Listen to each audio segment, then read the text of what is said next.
Dear students, Assalamu alaikum. I have been thinking for quite a while how to contribute to your future and how to interact with you guys. And then I decided to use this medium to interact with you and share some knowledge of chemistry with you guys.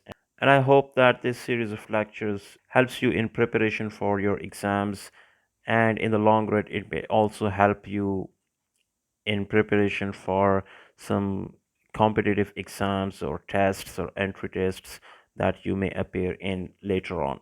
So, what the idea is to cover almost all of the syllabus that is present in your textbook, that is the grade 11 and grade 12 textbooks. So we'll go step by step, starting from chapter 1 and going along, discussing every single topic, every single example, and questions present in the exercises. And I would greatly appreciate if you could give your valuable comments, suggestions. How can we improve this interactive learning process so that it is beneficial for you guys at the highest level? So you can always give me your feedback. You're always welcome. And even you can share some questions or problems that you find difficult to solve, so we can share it here on this platform so that everyone else can benefit from that. It will be available to every one of you. So we will start with the grade 11 textbook today, and later on I will upload lectures from grade 12 textbook course as well. So let's begin.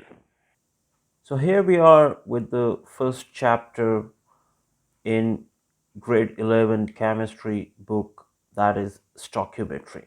We'll discuss what stoichiometry means, but before that let me tell you something very important, and it is very important for every chemistry student, and that is to learn the periodic table. Because if you don't know what periodic table is and how you can use it in chemistry, you won't be able to understand the basic concepts in chemistry.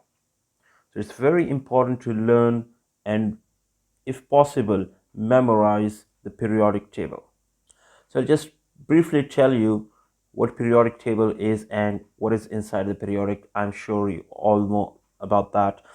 So there are 18 groups in the periodic table, that is the vertical columns, and then there are 7 periods or the horizontal rows in this table. These 18 groups and 7 periods contain elements which are arranged in increasing order of their atomic number. And interestingly, elements with similar properties, they are repeated after regular intervals. So we have group first having hydrogen, lithium, sodium, potassium, rubidium, cesium, and francium. We have group two having beryllium, magnesium, calcium, strontium, barium, and radium. We have group 13 containing boron, aluminium, gallium, indium, thallium, and finally we have group 18 having helium, neon, argon, krypton, xenon, and radon.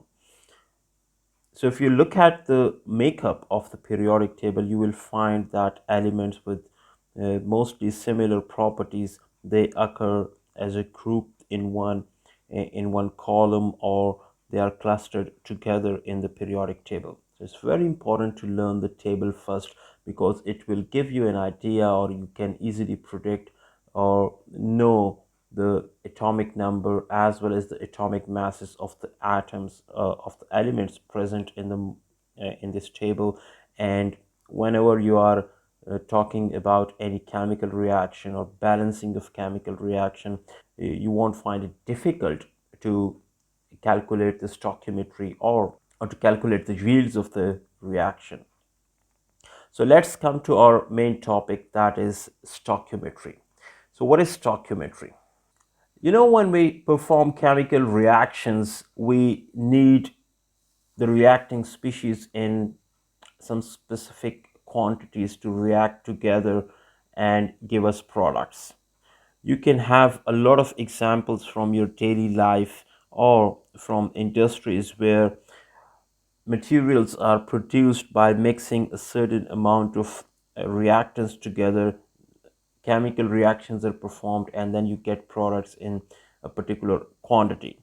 So actually, stoichiometry is the study of the relative amounts of the reactants that react together in a chemical reaction, and the products that are formed as a result of that chemical reaction. Basically, it is the study of the relative amounts of the substances that are involved in a chemical reaction. And by substances, we mean both the reactants and the products. So how much of the reactant will react together, yielding to the products, and then you can calculate how much of the product is formed as a result. So this is what stoichiometry means. And to have stoichiometric quantities of reactants reacting together and have a particular quantity of the product obtained as a result, you must know the chemical reaction, as well as you should know how to write a balanced chemical equation for that reaction. So that equation for the reaction must be absolutely balanced. Now, what do we mean by a balanced chemical reaction? For example, we have this reaction here in which methane reacts with oxygen to form carbon dioxide and water. So you see here we have two reactants, that is methane and oxygen. They react together to form carbon dioxide and water. Now, what we need to know is how many atoms of all of these elements are present on the left hand side and on the right hand side. So we have carbon, hydrogen, and oxygen on the left hand side, and you can see we have carbon, oxygen, and hydrogen on the right hand side as well. Now, you see we have only one carbon atom here on the left hand side, and on the right hand side we also have only one carbon. So carbon is balanced. If you look at the hydrogens, we have four hydrogens on the left hand side, and here you have only two hydrogens. So it means that two hydrogen atoms are less in the on the product side.